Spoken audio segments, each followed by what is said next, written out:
우리 호선성가대 귀한 찬양 너무너무 감사드립니다. 어두운 밤에도 주의 밝은 빛 우리를 인도하여 주신다라고 하는 이 가사가 너무너무 마음에 와닿는 그런 시대에 우리가 살고 있습니다. 오늘 제목이 역사의 여울목에 서서입니다. 여울목, 우리가 흔히 잘 쓰지 않는 그런 단어인데, 여울목이라는 이 단어가 무슨 의미냐라고 하면은, 보통 강이나 바다가 이렇게 바다에 물이 쭉 흐르잖아요. 근데 이제 깊이가 얕아지거나 폭이 좁아지는 그런 경우에 물이 세차게 빠르게 지나가는 그 지점, 그것을 바로 여울목이라고 우리가 얘기를 합니다. 그래서 굉장히 뭐가 빠르게 세차게 지나가는 그 지점을 여울목, 그리고 또 그 시대를 여울목이라고 표현을 합니다. 요즘 세상 돌아가는 거 보면은, 우리 장로님도 기도하실 때 말씀하셨지만은, 좋은 소식보다는 흉흉한 소식이 많이 들려와요. 여러분들 뉴스에서 보셔서 아시겠지만은, 인도에서도 보면은 비행기가 이륙한 지 5분 만에, 5분도 안 돼서 추락해가지고 240명 이상이 죽었죠. 우리는 전쟁이 하루빨리 종식될 수 있도록 기도하고 있는데, 끝날 기미는 안 보이고 새로운 전쟁이 또 시작이 됐어요. 그리고 우리가 살고 있는 LA는 지금 연일 계속되는 시위에 다운타운은 저녁 통행 금지령까지 내려져 있는 그런 상황입니다.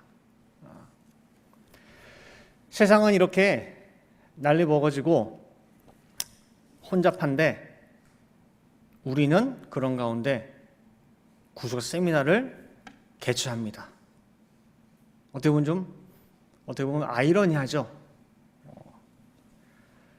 극과 극이라고 하는 이 간격이 점점 갈수록 멀어지고 있어요. 극과 극의 간격이. 그래서 이런 시대의 모습들을 보면서 자연스럽게 떠오른 단어가 여울목이에요. 시대의 흐름이 너무 빠르게 진행되고 있어요. 보이는 여러 가지 모습, 혼탁스러운 모습뿐만 아니라 첨단 과학 문명도 너무 빨라요. 잘 아시듯이 AI, 사람이 며칠 걸어서 할 수 있는 일을 AI에게 시켜주면 몇 분 만에 끝나요. 휴먼 로봇, 예전에는 걷는 것도 힘들고 그러는데, 이제는 조금 있으면은 몇 년 안에 우리 집집마다 가사 도우미로 로봇 하나씩 들어올 수 있어요. 공상과학이 아니에요. 실제 공장에서는 쓰고 있어요. AI가 설마 예술 부분까지 들어올 수 있을까? 근데 지금 예술의 창작 분야까지도 이제는 들어와 있어요. 이 첨단 문명의 전개 속도가 빨라도 너무 빨리 진행을 되고, 어디까지 과연 도달할까라고 하는 것이 기대를 가지고 보는 것이 아니라, 이제는 우려스러운 눈으로 볼 정도로 그렇게 빨라요. 우리가 이전에 경험해 본 적이 없을 정도로 급속한 여울목의 자리에 우리가 서 있습니다. 오늘 본문이 포함된 마태복음 24장에 우리가 흔히 종말장이라고 하죠. 종말의 징조에 대해서 말씀하고 있는데, 기근과 지진, 난리와 난리 소문, 나라가 나라를, 민족이 민족을 대적하여 싸우는 그러한 종말의 징조, 그들이 지금 우리가 오늘 살아가고 있는, 우리가 접하고 있는 현실들이 많이 등장하고 있습니다. 그래서 어떤 분들은 종말이 곧 임하나요? 때가 정말 가까웠나요? 묻기도 하는 분들도 있어요. 자, 이에 대해서 오늘 본문에 예수님이 뭐라고 말씀하셨느냐? 자, 그때는 노아의 때와 같다. 노아의 때와 같으니 노아의 때를 잘 살펴보라고 말씀하고 있습니다. 자, 그래서 오늘 우리가 이런 여울목과 같은 시대를 살아가는데 과연 이 때가 어떤 때인지, 그리고 노아의 때가 과연 잘 살펴보라는데 어떤 때인지를 한번 보면서 우리의 지금 모습을 가늠해 보도록 하겠습니다. 자, 먼저 1대주로요. 노아 시대는 죄악이 관영한 시대입니다. 창세기 6장 5절 말씀 보시면은 여호와께서 사람의 죄악이 세상에 관영함과 그 마음의 생각의 모든 계획이 항상 악할 뿐임을 보시고 그랬어요. 잘 알다시피 관영, 그럼 이거는 꿰뚫을 관자의 찰영이에요. 그릇에 물을 붓는데 더 이상 부을 수 없을 정도로 꽉 찬 상태를 관영이라고 해요. 그리고 또 한 가지 특징이 뭐냐면 사람의 생각, 마음에 두고 있는 생각, 계획이 항상 악하대요. 어쩔 때 악한 것이 아니라 늘 항상 악하대. 항상 악하다는 것은 뭐냐면은 그 사람의 마음 가운데, 그 사람 생각 가운데, 그 사람 계획 가운데에 하나님이 없다는 거예요. 하나님과 전혀 무관하다는 얘기예요. 이러한 그 흐름이 어느 특정한 곳에만 국한된 것이 아니라 모든 곳이 그렇다는 거예요. 이것을 세상의 죄악이 관영하다라고 표현하고 있어요. 지구 8만 땅덩어리 예외 없이 꽉 찬 상태. 예외 없이 꽉 차다라고 했는데 그렇다고 하면은 교회도 포함될까요? 안 될까요? 물론 그 당시에 교회가 있었을까? 라고 하겠지만 당시에 분명히 신앙 공동체, 하나님 붙잡은 신앙 공동체가 있었을 텐데 그 신앙 공동체를 교회라고 칭한다고 한다면은 교회를 빼고 죄악의 관영일까? 교회를 포함한 죄악의 관영일까? 그 말이에요. 포함될까요? 안 될까요? 예를 들면은 창세기 2장에 보면은 에덴이 등장해요. 에덴. 자, 그럼 에덴과 에덴 동산은 같습니까? 다릅니까? 에덴과 에덴 동산 다르죠? 에덴은 좀 더 넓은 지역이에요. 그리고 그 에덴의 동쪽에 마련한 울타리 친 지역이 에덴 동산이에요. 그럼 에덴은 어떤 곳이냐라고 할 때 아시죠, 여러분들? 에덴이 어떤 곳이냐 정의하라고 한다면은 보이는 땅만 볼 것이 아니라 에덴은 이사야 51장 3절에 의거하면은 네 가지가 있는 곳이에요. 그 네 가지가 뭐냐? 외우라고 했죠. 기쁨과 즐거움과 감사와 창화. 기쁨, 즐거움, 감사, 찬양이 넘치는 장소가 에덴이라는 거예요. 근데 그 에덴에 기쁨, 즐거움, 감사, 창화가 넘치는 그 에덴에 다시금 울타리를 치고 동산을 창설하실 수밖에 없는 이유가 뭐냐 그 말이에요. 왜냐하면 에덴까지도 침범을 당했기 때문에. 아마 제가 예전에 설교를 통해서 증거한 적이 있을 거예요. 세상에 죄악이 관영하다라고 할 때는 다 포함되는 거예요. 에덴까지도, 교회까지도. 그렇기 때문에 에덴에는 에덴 동산이, 노아 때는 방주라고 하는 구별된 장소가 있는 거예요. 울타리를 쳐서 역청을 발라서 죄악이 틈타지 못하게 구별된 장소를 마련할 수밖에 없다라는 거예요. 죄악의 관영? 뭐냐면은 어떻게 죄악이 여기까지 들어왔지? 신성한 이곳까지? 그때가 바로 인자가 임하는 때라는 거예요. 그때가 바로 인자가 올 날이 얼마 남지 않았다라는 거예요. 그리고 그때에 노아의 방주와 같이 구별된 장소가 있다라는 거예요. 자, 이대주로요. 우리가 살펴봐야 될 인자의 때, 종말의 때, 노아의 시대는 어떤 때냐? 노아 시대는 하나님이 많이 아프신 때예요. 창세기 6장 6절 말씀 보시면은요, 땅 위에 사람 지으셨음을 한탄하사 마음에 근심하시고 그랬어요.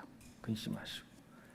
여기서 이 근심이라고 하는 이 단어를 히브리어로 놓고 보면은 야차브라고 해요. 야차브. 히브리어로 뜻이 뭐냐? 숨이 차다. 너무 아파서 끙끙 앓다. 신음하다라는 뜻이에요. 하나님이 마음에 근심을 하시는데 그냥 마음의 속에만 있는 게 아니라 마음이 아파서 신음이 나오는 거예요. 끙끙 앓으시는 거예요. 노아 시대의 그 죄악의 모습, 죄악이 찰찰찰찰 넘쳐. 그 모습은 뭘 연상시키냐면은 창세기 1장 2절에 하나님의 그 신이, 하나님이 수면에 운행하시는 거예요. 왔다 갔다 왔다 갔다. 왜냐? 어디 한 군데 발을 디딜 곳이 있으면 좋겠는데 디딜 곳이 아무도 땅이 없어. 땅이. 그러니까 하나님이 여기 있으려나 저기에 있으려나 내가 여기 좀 임재해 볼 수 있을까? 왔다 갔다 왔다 갔다. 근데 하나님이 갈 곳이 없는 그런 상태. 그때가 창세기 1장 2절에 수면에 왔다 갔다 하시는 때. 그리고 노아의 시대예요. 노아의 시대가 왜 이렇게까지 됐느냐? 왜 하나님이 아무데도 발 디딜 곳이 없느냐? 창세기 6장 2절 말씀 보시면은 하나님의 아들들이 사람의 딸들의 아름다움을 보고 자기들이 좋아하는 모든 자로 아내를 삼는지라 그랬어요. 아들이라고 할 때는 씨가 있다는 얘기예요. 씨가 그 안에 하나님의 씨를 가지고 있는 경건한 자손들까지도 전부 다 세상의 아름다움에 빠져가지고 육체파 인간으로 전락하고 있다는 얘기예요. 이게 노아 때 전 세계 모습이에요. 이스라엘 광야 노정 가운데 광야에서 친 마지막 41번째 모압 평지에서 무슨 일이 있었냐면은 미디안 여인들이 이뻐. 피부도 하얗고 뽀얗고 미디안 여인들과 음행하는데 제일 앞장선 게 두령들이에요. 지도자라고 하는.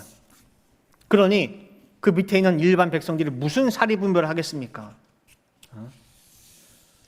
두령들 지도자들이 그러고 있으니 괜찮은 줄 알고 함께 음행에 동참한 거예요.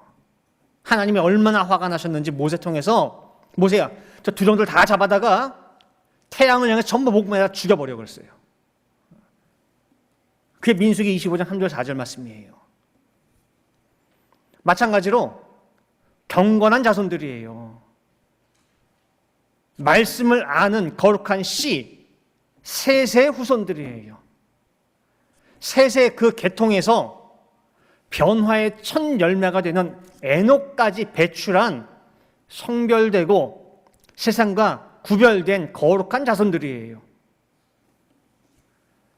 그런 하나님의 씨 가진 아들들까지 다 땅으로 처박혀서 육체가 되어버리는 때가 바로 노아의 때예요. 그래서 그 모든 모습들을 보면서 하나님이 아프셔요. 마음이 너무너무 아파. 숨이 막힐 정도로 가슴이 답답하고 신음이 끙끙 나올 정도로 앓으시는 모습을 담고 있는 모습이 바로 뭐예요? 한탄하사 마음에 근심하시고예요. 내 자식들인데 그 모습을 보면서 뭐예요? 아파, 그냥. 근데 마지막 때도 노아 때와 똑같대요. 그래서 사도 바울이 에베소서 4장 30절 말씀에 제발 하나님을 근심시키지 말래요. 간곡하게 부탁의 말을 해요. 왜 이런 말씀을 했느냐? 근심시키는 그 주체, 그 사람이 누군고 하니 세상 사람이 아니라는 게 세상 사람이 아니래. 로마서 1장 21절 말씀 보시면은 하나님을 아는데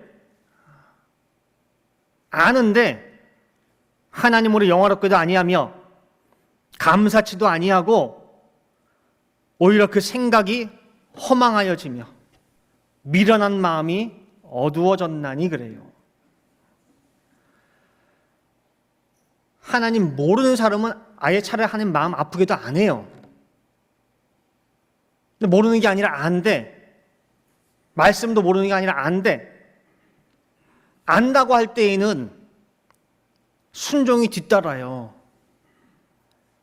안다고 할 때에는 내가 하나님 그 말씀을 통해 하나님 마음을 알기 때문에 헌신이 뒤따르게 돼 있어요.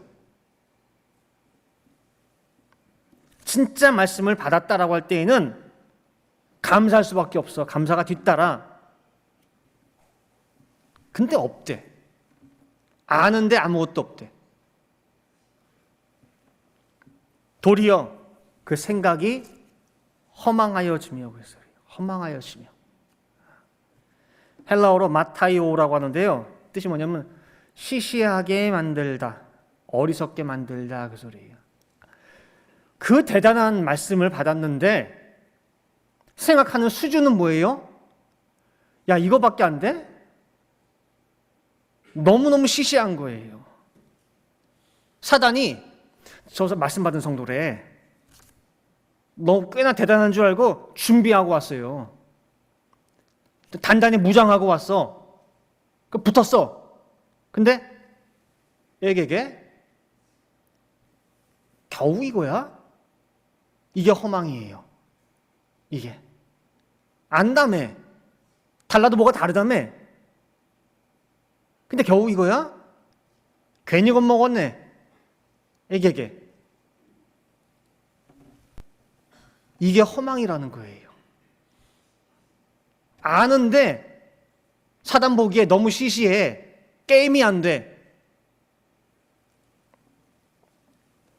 하나님의 말씀 받았다, 씨 받았다는 그 아들들이 하나씩, 둘씩 허망하게 떨어지는 거 보면서 하나님이 심히 아픈 시대, 그런 시대가 노아의 시대라는 거예요. 3대주로요. 노아 시대는 또 아들 낳기 힘든 때입니다. 아들 낳기 힘든 때. 올롱 목사님이 예전에 그런 말씀 참 많이 하셨어요. 아담이 타락했어. 하나님이 정말 한 사람 찾기 위해서 오래 기다리시고 또 기다리시는 가운데 한 사람 드디어 찾았어. 몇 대 만에? 10대 만에. 노아 한 사람 찾았는데 몇 년 걸렸느냐? 외우세요? 1556년. 그때는 구사 시리즈 나오기도 전이에요. 늘 그냥 입버릇처럼 말씀하셨기 때문에 10대 만에 노아 한 사람 찾았는데 1556년 만에. 근데 노아 때도 뭐예요? 함 때문에 안 됐죠. 그래서 또 한 사람 찾는데 몇 대 만에? 10대 만에. 아브라함 찾았어. 몇 년 만에? 490년. 그래서 그냥 늘 그렇게 말씀하셔가지고 1556년 만에 노아 한 사람, 490년 만에 아브라함 한 사람 또 찾았구나 라고 했는데, 자 그러면은 아담 이후 노아 한 사람 찾기까지 1556년 걸렸어요. 그러면은 노아가 태어난 때가 아담 이후 몇 년 만이라는 거예요? 1556년. 노아 이후 490년 만에 아브라함 찾았다. 그럼 490년째에 아브라함 태어났구나. 그런 줄 알았어요. 그게 아니에요. 아담 이후 1556년 만에 노아 찾았다라고 하는 것은 노아가 태어난 때가 아니에요. 그때가 언제냐? 노아 500세 되는 해예요. 그때 무슨 일이 있었느냐? 창세기 5장 32절 말씀 보시면은요, 노아가 500세 된 후에 셈과 함과 야벳을 낳았더라 그래요. 아들 난 때예요. 아들 난 때. 아들 난 때 내가 내 몸에서 씨를 봤을 때 하나님이 뭐라 인정하는 거예요? 내가 한 사람 찾았다 그러는 거예요. 노아 후 10대 만 490년 만에 내가 아브라함 한 사람 찾았다? 아브라함이 그때 태어난 게 아니에요. 그때가 몇 살이에요? 아브라함? 100세 되는 해예요. 아브라함이 이삭 낳았을 때예요. 그래서 올라온 쌤 말씀하시는 드디어 내가 한 사람 찾았다. 그 사람 출생 시점이 아니라 씨를 본 때라고 말씀하고 있어요. 그래서 성경은 일관되게 씨를 본다는 것을 굉장히 중요시 여겨요.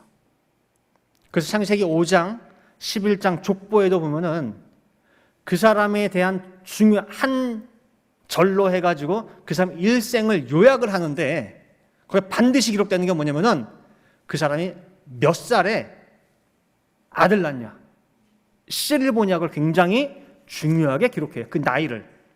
그래서 아담은 130세에 씨, 셋을 봐요. 셋은 105세에 에노스를 봐요. 자, 지금부터 아들 낳는 나이를 잘 들으시기 바라요. 에노스는 90세에 게난을 낳아요. 게난은 70에 마할랄레. 또 마할랄레는 65세 야렛. 어쨌든 씨가 지금 끊어져요, 끊어지지 않아요? 끊어지지 않죠? 계속 씨를 보고 있어요.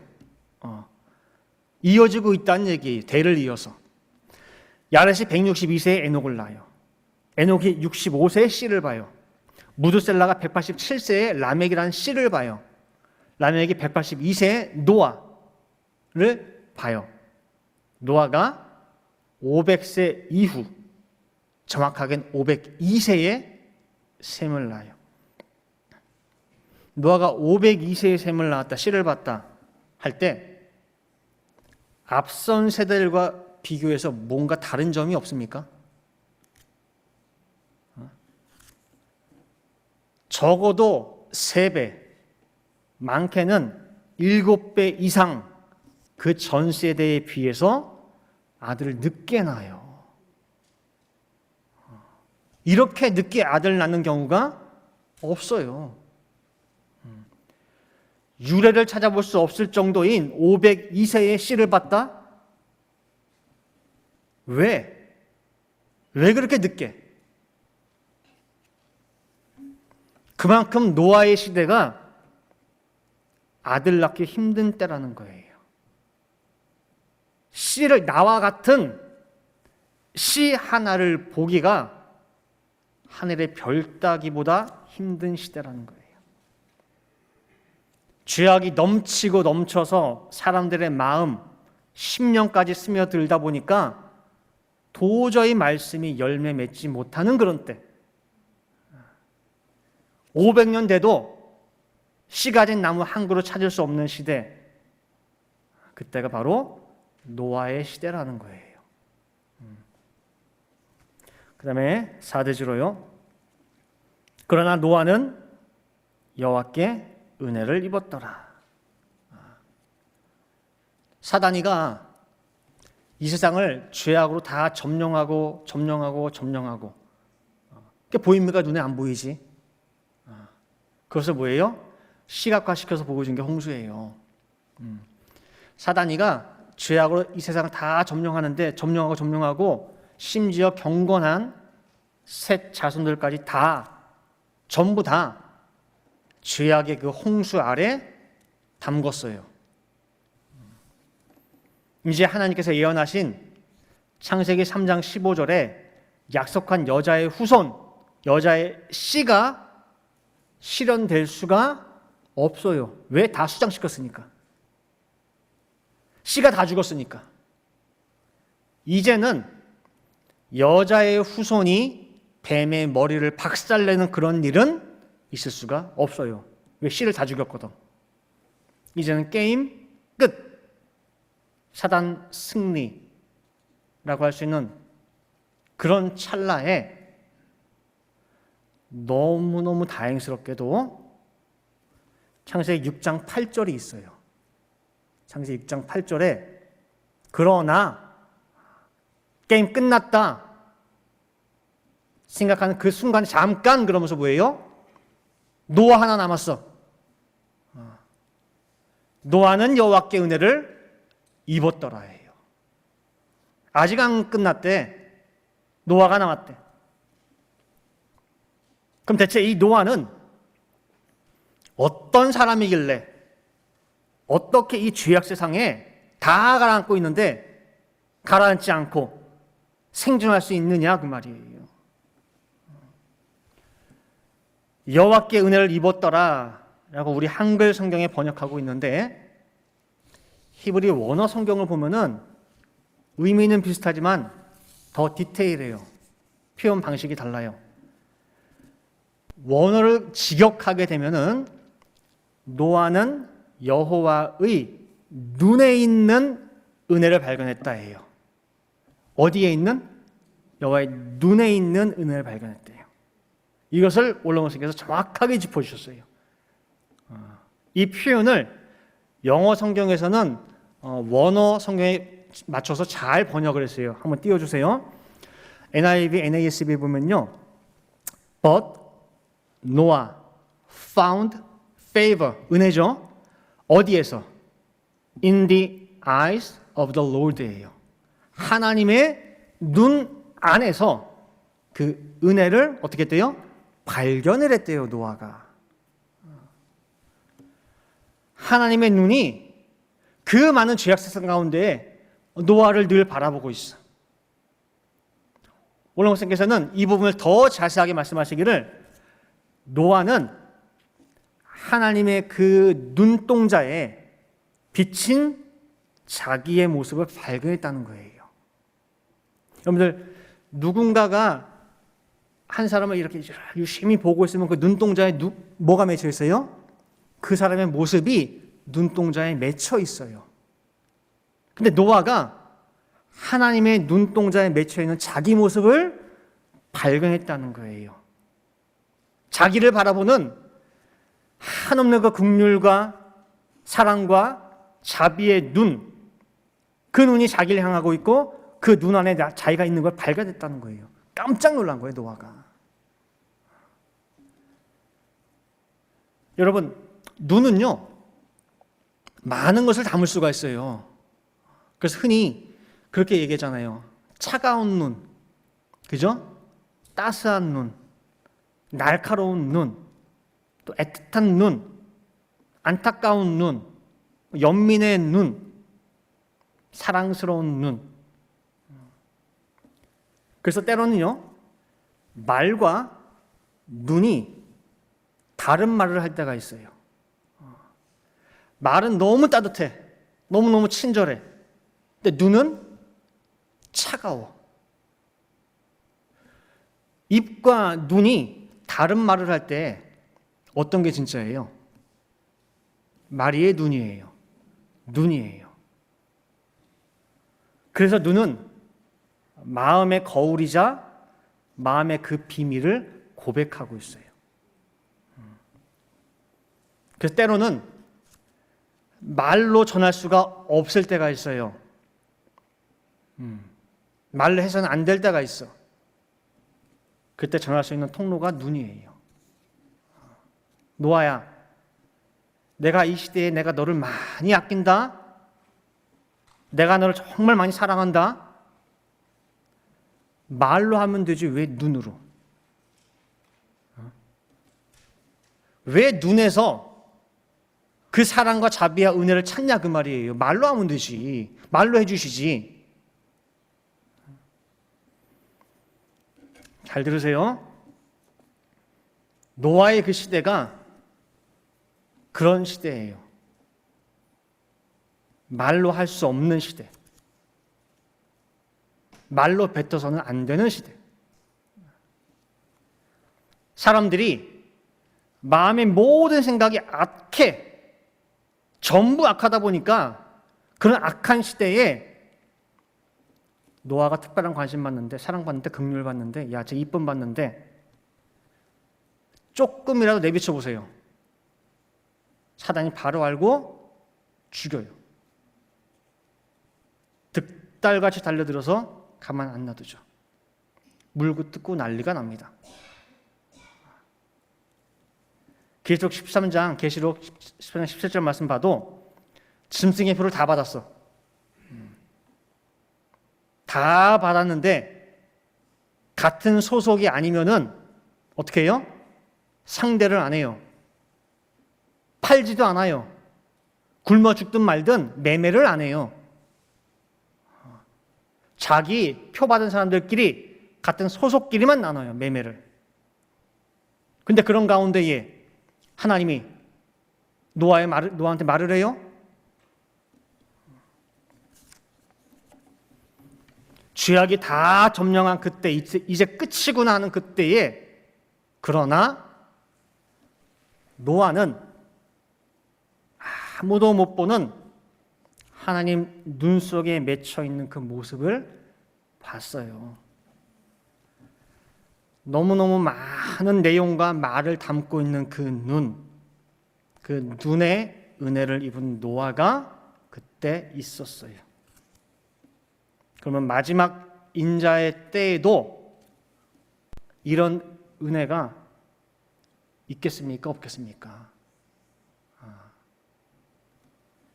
말하지 못해도 그 말을 알 수 있고 깨달을 수 있는 노아와 같은 한 사람. 그러나 노아는 은혜를 입었더라. 지금의 이 혼탁한 시대에 그러나 느헤볼린 동산교회 누구누구 아무개는 여호와의 은혜를 입었더라. 그러한 역사가 우리 교회에 우리 모든 성도들에게 있기를 간절히 바라겠습니다. 네, 함께 기도하시겠습니다. 아니, 결론 맺겠습니다. 결론이에요. 자, 인자의 임함은요 노아에 따라고 말씀했어요. 자, 여기서 인자의 임함은 재림의 때를 말한다 그랬어요.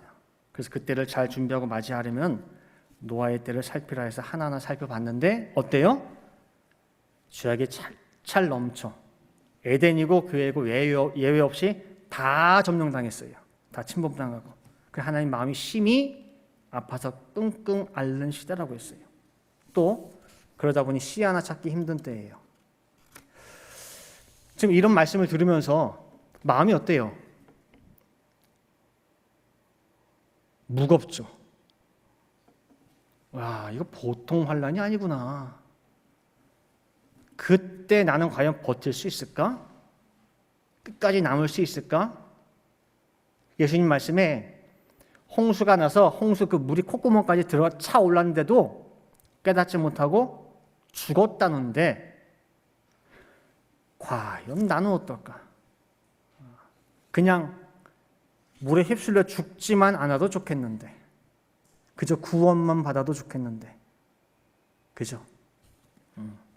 근데요 우리가 이 수준에 머물면은 안 돼요.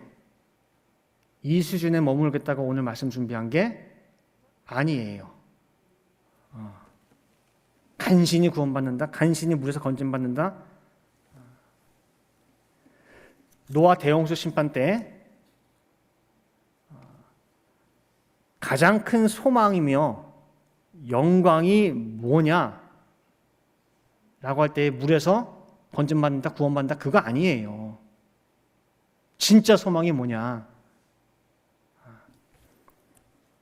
창세기 8장 4절입니다.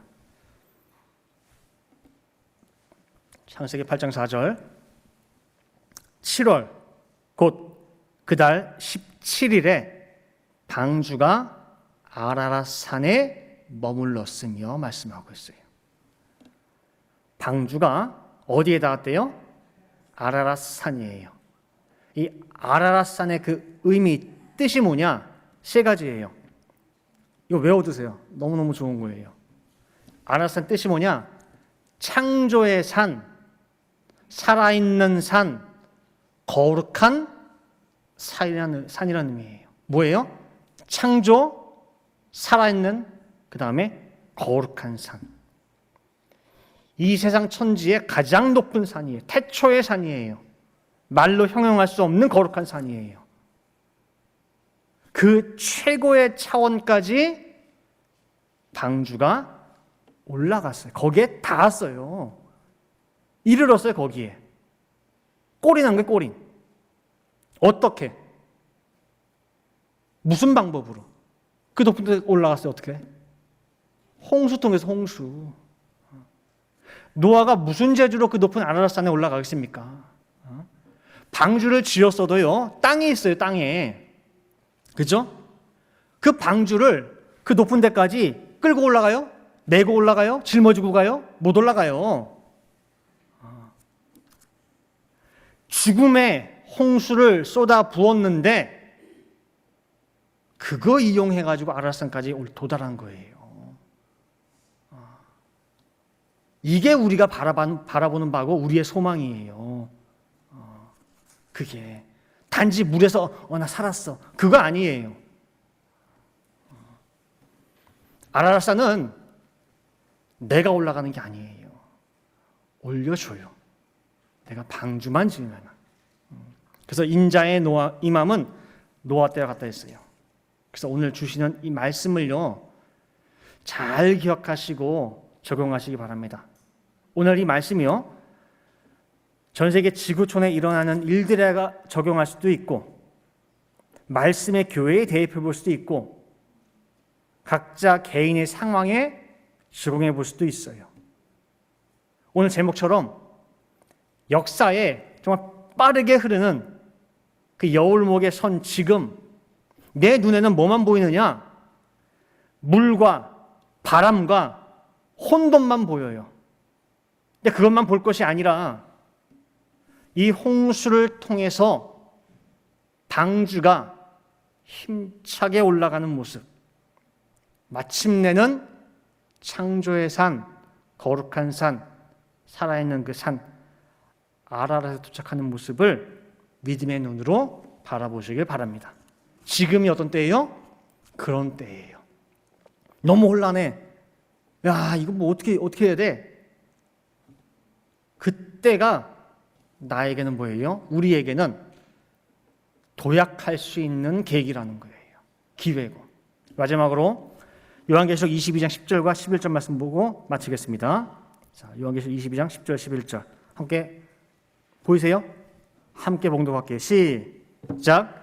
또 내게 말하되 이 책의 예언의 말씀을 임봉하지 말라. 때가 가까우니라. 불의를 하는 자는 그대로 불의를 하고 더러운 자는 그대로 더럽고 의로운 자는 그대로 의를 행하고 거룩한 자는 그대로 거룩하게 하라 그랬어요. 나님의 역사예요. 분리의 역사예요. 그 극과 극은 더욱더 멀어지는 그런 때예요. 그래서 전례 없이 빠르게 급변하는 그 역사의 여울목에 서서 의연하게 이 때를 분별하고 때를 준비하고 이 때를 이용해서 아라랏에 도착하는 믿음의 성도 되시길 다 도착하시기를 축원드립니다. 자, 기도하시겠습니다. 사랑과 은혜의 아버지 하나님, 이 거룩한 주일을 맞이하여서 깨끗하고 정결한 이 심령에 정말 하늘의 신령한 만나를 허락해 주시니 진심으로 감사를 드립니다. 이렇게 받은 이 말씀이 절대로 세상에 흘려 떠내려가지 않게 도와주시고 말씀이 죽지 않게 도와주시고 온전히 말씀이 살아 역사함으로 말미암아서 우리의 모든 삶 가운데에 말씀의 진행이 말씀의 풍성함이 넘쳐날 수 있도록 인도하여 주시옵소서. 말씀으로 변화될 수 있도록 인도하여 주시옵소서.